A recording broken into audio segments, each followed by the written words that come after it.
Listen up. Taking a handle and putting it on a cylinder immediately transforms anything into specifically a cup. It changes the functionality, it changes everything about it. Today we're diving into one of the most basic of all the pottery things that there is to know, handles. When I was brand new to pottery, I hated handles because I would always make a mistake of it and mess it up. And it's because I didn't really learn how to do it. I just kind of started doing it and I was doing it in some bonkers way. So all of my early pots just look terrible. Today I'm gonna go through 4 different ways of attaching a handle, and you can decide which one works best for your work, which one you like the most, and you can practice that and get really good at it and make beautiful cups instead of just cylinders. So we've got 4 techniques to talk about today. So we've got this first one, which is a pulled handle. The second one, which is also a pulled handle but slightly different, is pulled off the cup. Then we have a slab handle, which is the type of handle that I use in my work. And we have a coil handle, which is kind of also a hand building-y one, but a little bit more round. Okay, to begin, we need to prep some clay. We will need maybe 200 or 300 grams of clay for each method, so wedge these up and get them ready.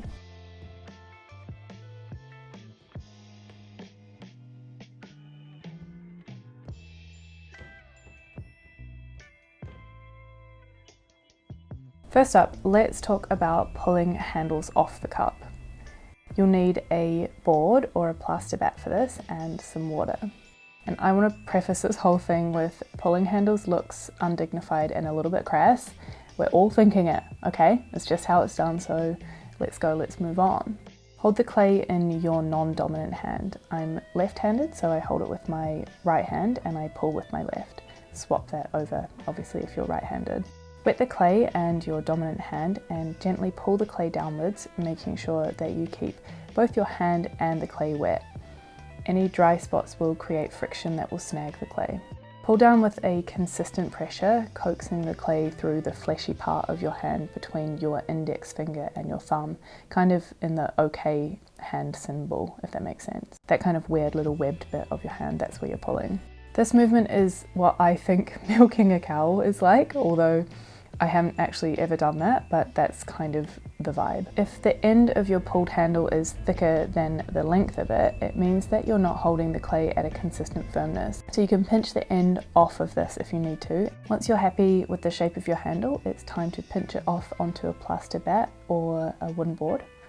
I personally prefer a plaster bat as it firms the handle up just a little bit, but it's really up to you. If you don't know the exact shape of your handle that you want, I suggest pulling a few different lengths and thicknesses, and that way you can choose your favorite. This is the pinch that you do to get it off. So use your thumb and just kind of push downwards. Once the handles have been pulled, it is time to attach them to the cup. For the pulled handle examples, I'm going to show a traditional half heart kind of shape, and I want to show a nice big handle on this one, so I've chosen the long handle that I pulled. With all attachments, you must score both sides, so score the handles where they will attach at the top, and the bottom will be wet enough to kind of stick to the scored area, so it doesn't need scoring, but it's important to score the cup itself where they join. Gently press the thick end of the handle onto the cup, ensuring that both the length of the handle and the inside of the cup is supported as you do this. I then blend the soft clay of the handle into the side of the cup, and I wanted the handle thin just a little bit, so once it was attached, I wet my hands and pulled it a few more times to get the exact shape. Starting from the top, I softly curved it down to the bottom attachment point, and then pressed it into the base and pinched off the excess clay.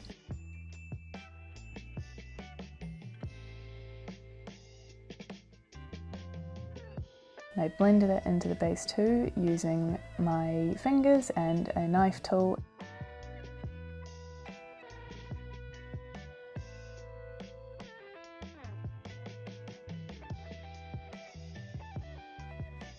Then I smoothed out any rough areas with a sponge. If you don't have a sponge on a stick like this, you can cut just a normal throwing sponge in half and you get a nice kind of angled sponge.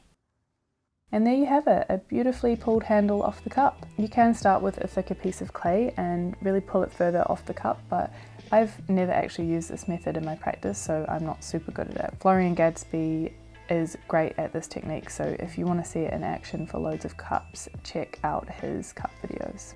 Next, let's pull some more handles, but this time let's shape them off the cup. This method allows for a bit more control with shaping, which means that you can make loads of the exact same handle if you have trouble with consistency of the previous method. Pull a few more handles using the same technique that I just showed, pinching them off onto a bat or a board again. And as with last time, I pulled a few different size handles to give some options to play with. Once the handles have been pulled, it's time to shape them. So I'm going to go for another half heart shape, but this method does allow for different shapes too, so have a little bit of a play and see what you like. I let the shaped handles firm up on the bat for maybe 10 minutes or so, more in the winter or less if it's really hot, until it's mostly holding its shape. Decide on your handle. Should we go for a big one or something a little bit more cute and dainty? This big one feels way too big for the proportions of the cup, so I'm going to choose something a little bit smaller this time. Again, decide where you want the handle to sit and make a little mark where the ends of the handle meet the cup and score. They will need to be slightly shaped to ensure that they sit flush to the pot itself. You can see where I pinched them off where I was pulling them that they aren't going to sit flat, so I am just going to use my hands to press the areas of the join a little bit to make sure that it joins flatter. Score the handles where they will attach and the cup, of course, where they will sit, and apply a little bit of water or slip to the attachment points of your cup. Gently press the handle into the cup using the flared edges from flattening as a spot to kind of blend the soft clay into the cup. This method requires a little bit more fettling to make sure that the handle and the cup are blended and joined properly, so take your time in ensuring a seamless join here. Smooth out any rough edges with your finger or a wooden knife tool in this blending process, and refine the shape a little bit if you need. And then fettle the joint marks away with a very lightly dampened sponge to get it all looking nice and finished. And that's that. Very cutesy, very demure. This is it compared to the larger pulled handle. So you can see, same kind of technique, but a different outcome. Now let's move on to slab handles. This method is perfect if you're looking for a more geometric or structured kind of handle. And I use this in my practice. Really efficient at making these because I make them all the time. I used to pull all of my handles, but realized that my style of work, which is a little bit more square and has lots of sharp lines, suited a more square handle style. Start by rolling out a slab of clay to an even thickness. I use these guides that are 1/2 centimeter thick to roll my slabs. Then I like to just smooth the clay off with a rib before I start cutting these lines.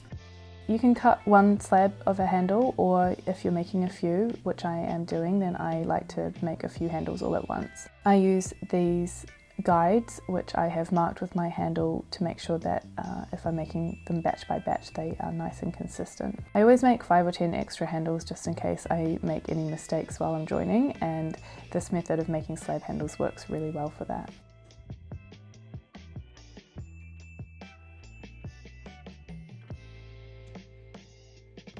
So I cut loads of handles out using these guides. After cutting them, they can get quite a few marks on them, so I sponge them down on both sides and then straighten them out with this guide again. Before I set up my rolling pin using the clay offcuts, and I drape the slabs over the curve of the pin. These can also be shaped to the half hearts as well, or really any slab shape that you can make, but I'm going to go for a big semicircle. If you have a bisque cup, for example, that you love the shape of, use that, or you can shape them by hand and leave them to harden up a little bit. I personally leave them on the rolling pin whilst I trim all of my cups usually, so at least half an hour or so, but you want them to be leather hard and just kind of able to hold their shape themselves without them flopping. Once they are the correct consistency, trim the tails so that they will also sit flush to the cup. I use a rounded tool to get a slight curve on the handles as well, and then I score and slip the attachment points on the cup and both ends of the handle as well. I was using water for the pulled handles, but this time I'm using thick slip. I load it up on each end of the handle. And then, supporting the inside of the cup, I gently but firmly press the handle onto the cup, letting the slip kind of smush out around the sides. And then I smooth any rough edges with my finger, and then I fettle the joins well with a wooden knife tool, blending the clay from the handle into the cup itself. This process takes much longer than it does for the pulled handles, so just kind of prepare yourself for that. But it's very important to me that I make sure that these joins are really neat and that obviously the joint is really secure as well. And finish it all off by sponging the joint where you fettled with the wooden knife tool to get rid of any of those marks and make it look nice and soft and finished. Slab handles are really versatile and can be customized to match the style of your piece. I have seen a few slab handles like this pop up on Instagram recently that I kind of feel like a pulled handle would actually suit the pot better. However, everything is about practice and working out what works and what doesn't. So if this method is working great for you, then keep going with it and give it a try if your pulled handles aren't working out for your pieces. Last but not least, let's create a coiled handle. This is quite a fun and creative method that, like slab handles, can really become anything to match the style of your cup. I'm rolling on a wooden board here as my bench was a little bit damp from the slab handles. Kind of use whatever you have, make sure it's porous enough to be able to roll on without them getting stuck. Begin by rolling out a coil of clay. While you're rolling the coil, ensure that you use the entire length of your hand from the base of your palm all the way to the tips of your fingers. You can either use both hands, starting from the middle and slowly pulling them outwards as the coil grows, or with one hand starting at the end and rolling to the other.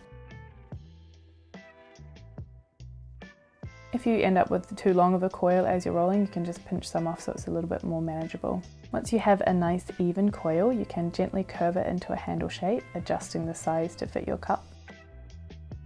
And you can rub away any marks from the rolling process that have appeared. You can play with different sizes here too, of course. This is an example of a silly little handle, one that doesn't really make sense for the cup, or you can get kind of a little wild and play with the method itself. This is two coils that I have just twisted together. I'm not going to use this at all as the coils have become way too dry and they're cracking, but this is just a little example of letting the method kind of guide that outcome a little bit, if that makes sense. Just like the slab handles, you need to leave the coil to firm up a little bit. Again, it might be half an hour or so, or it might be 10 minutes depending on the warmth of your space.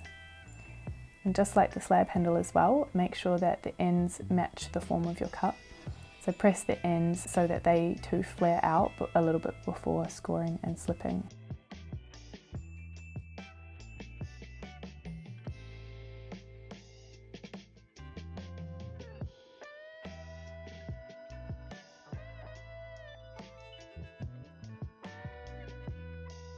Supporting the inside of your cup, attach the coil handle to the piece, pressing firmly but gently again.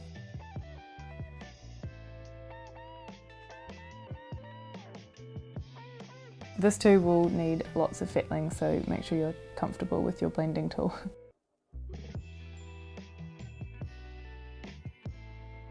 As a little bonus tip, you may find that the coil or slab method in particular leaves the joint quite thin and you might feel like it needs a bit of reinforcing. So if you do find that, you can roll a teeny tiny little coil to wrap around the join, which will also need to be blended in. After all of this blending, finish it off with a sponge and leave it to dry. Coil handles are great for adding a little touch of personality and creativity to your pieces. I personally don't think that this kind of rounded coil shape works that well for my square cup, but something less angular or even something hand-built like a pinch pot would suit a coil handle very well.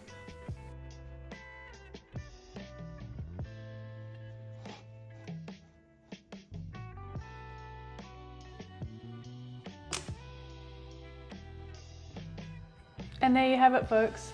4 different ways to make a handle. With any handles, you shouldn't pick them up by the handle until they have been fully fired.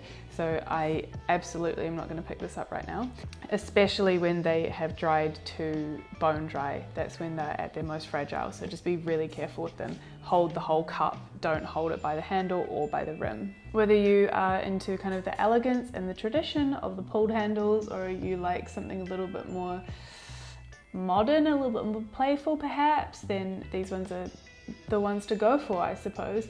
But either way, you need to just work out, you know, what suits your work, what suits your style, and go from there. Just practice heaps and see which one you enjoy, and yeah, go put handles on everything now, even plates. How else are you going to pick up a plate, you know? Hopefully you found this video helpful. I will see you again next week for another pottery video. Goodbye!